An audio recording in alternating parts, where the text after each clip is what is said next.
Senhor presidente, meu querido amigo, excelentíssimo deputado Alexandre Knoploch, senhoras deputadas, senhores deputados, primeiro homenagear um gesto que fizemos agora na escadaria da Assembleia Legislativa relacionado ao Outubro Rosa, um tema de suma importância que visa sobre a saúde da mulher, aos direitos da mulher.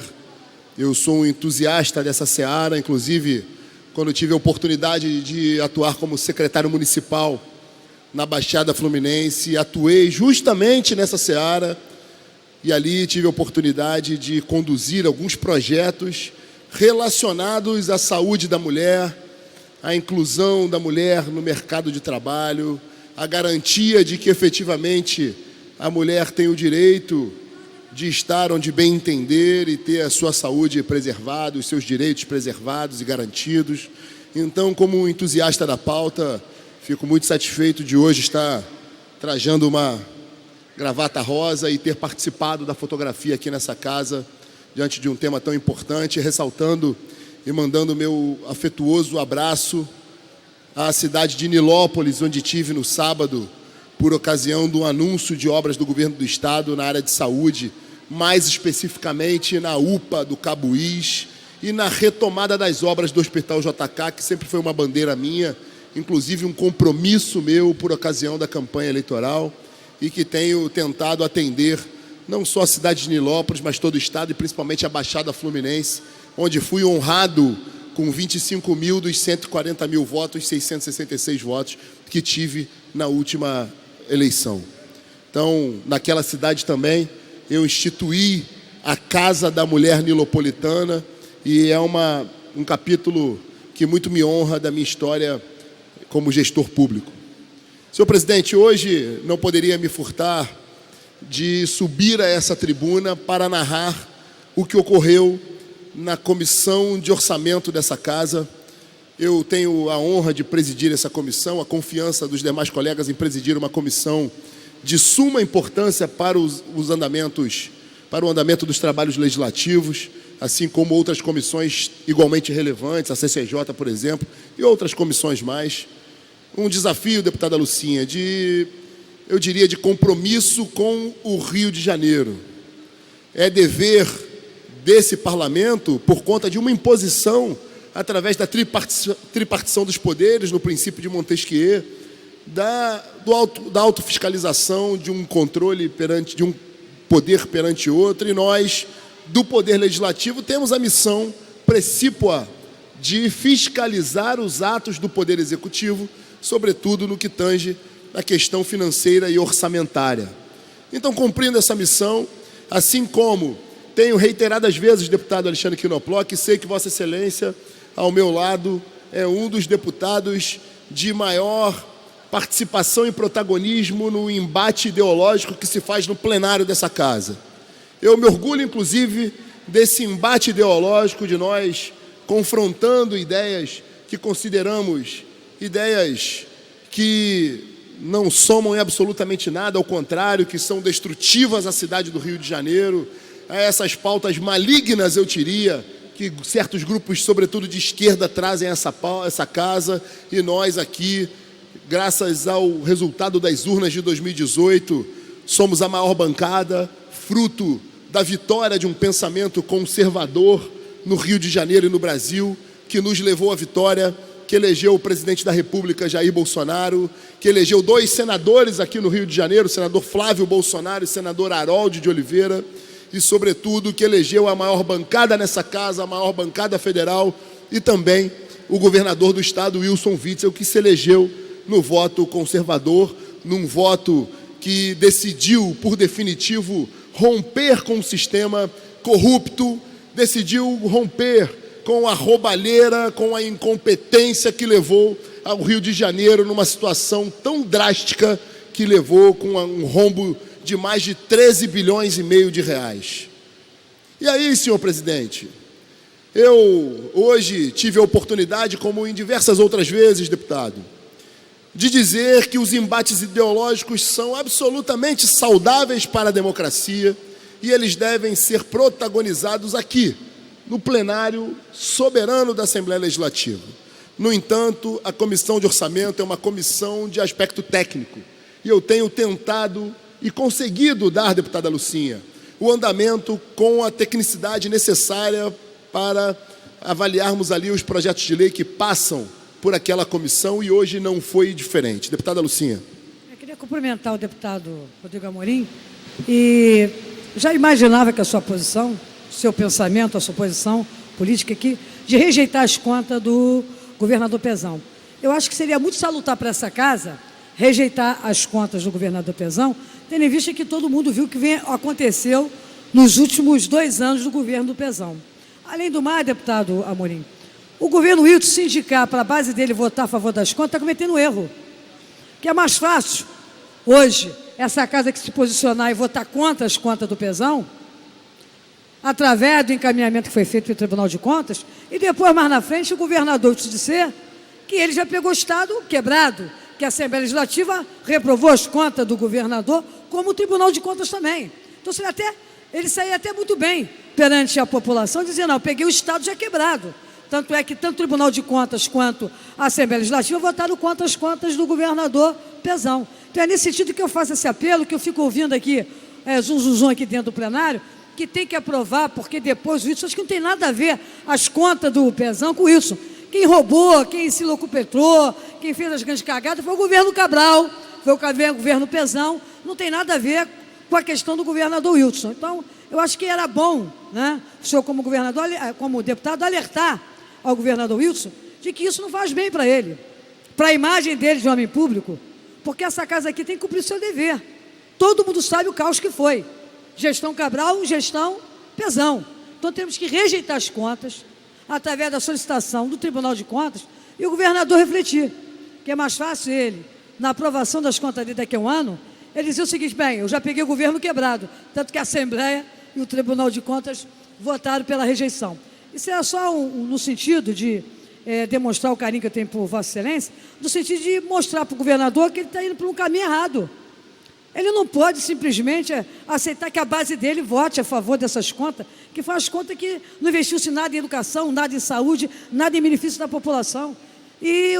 canalizar essa força política do governador aprovando umas contas dessas é descabido. Então, concordo com o pensamento, Vossa Excelência, no seu parecer firme, lá na comissão, e continue assim, que terá sempre a minha admiração. Muito obrigado, deputada Lucinha. Faço minhas as suas palavras, a admiração é recíproca. Vossa Excelência, assim como o deputado Luiz Paulo e outros deputados nessa casa, independente do viés ideológico que defendem, tem o meu respeito e a minha admiração, sobretudo pela história que Vossa Excelência tem com a cidade, com o Estado do Rio de Janeiro, com o Parlamento, independente de pensamentos políticos em determinadas causas diferentes, mas todos aqui têm o meu respeito pelo que representam para a política e para o Estado do Rio de Janeiro. No entanto, eu tenho tentado dar andamento àquela comissão, ao lado de grandes colegas que ali estão, de forma, primeiro, com absoluta independência e também com a sensatez necessária para que possamos discutir temas tão importantes para a reedificação financeira do Rio de Janeiro. Nesse aspecto, eu, presidindo a Comissão de Orçamento, tenho a convicção que aprovamos a LDO, a Lei de Diretrizes Orçamentárias, num tempo recorde, promovendo as audiências públicas, além daquelas que estavam previstas na legislação, de forma a termos um debate amplo,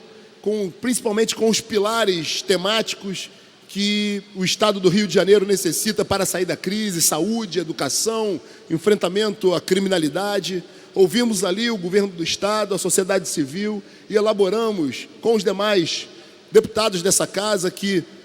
interferiram nesse processo, atuaram nesse processo através das suas emendas, das suas bancadas, e nós executamos uma LDO num tempo, eu diria, com a máxima celeridade, com compromisso com o Estado do Rio de Janeiro, com o Parlamento.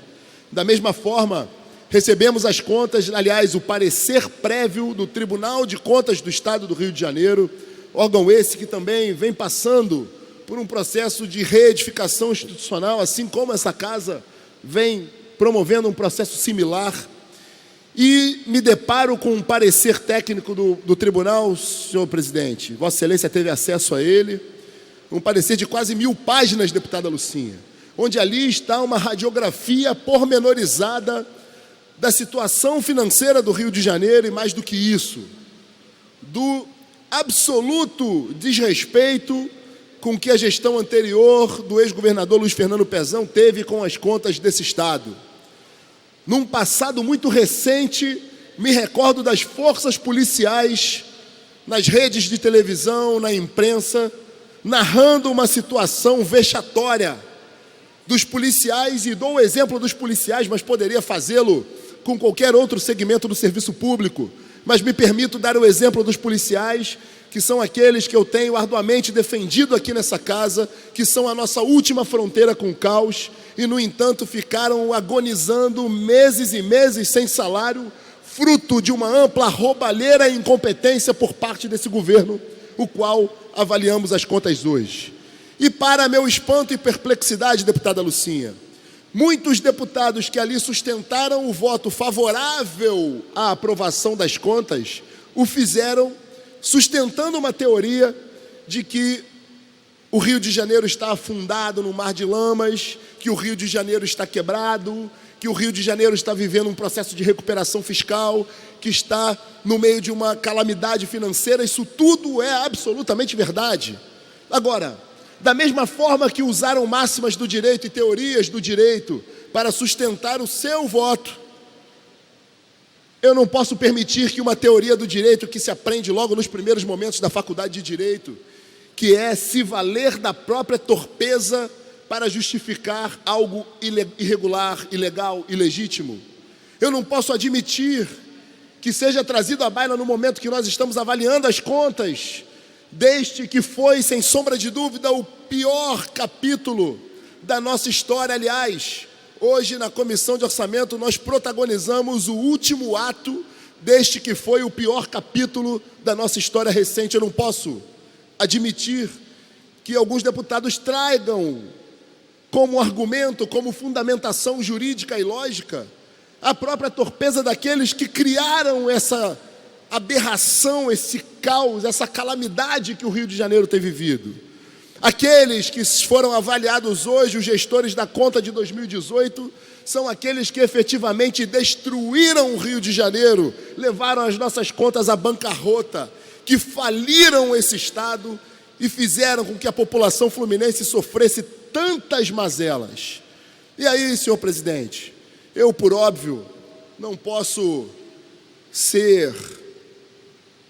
me cegar à realidade dos fatos.